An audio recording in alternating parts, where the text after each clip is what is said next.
War is peace, freedom is slavery, and ignorance is strength. Imagine living in a world where your thoughts and actions are constantly being monitored by the controlling government.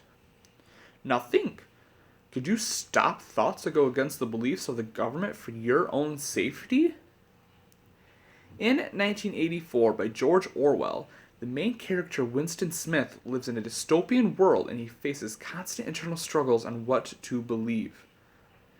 In this dystopian future, or technically past, Winston Smith is a low-ranking member of the ruling party in a nation called Oceania, set in what is believed by the main character to be the year 1984 in London, or what is now called Airstrip 1.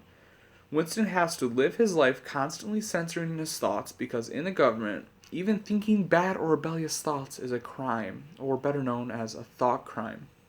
Winston has to censor his thoughts because he has a deeply seated hatred for the government, and it takes everything in him to control the hatred. Further in the story, he falls in love with a girl named Julia. See, in our government, that wouldn't be as big as a deal. But in 1984, being in love is basically illegal. To continue their love affair, Winston and Julia have to sneak around, to the point of renting an apartment in a part of town where the party doesn't really monitor, called the Paroles. As his love for Julia grows, so does his hatred for the party. While there are some other details that help lead to Winston being captured by the government, the biggest reason was that because of his growing hatred for the party, he got sloppy and forgot to control his thoughts and emotions. Winston was captured, tortured, and finally brainwashed into forgetting his hatred for the government. Overall, throughout the book, I grew a deep-seated hatred for the party. I got emotionally entangled into the story. I got very frustrated over the events that happened over the story as well.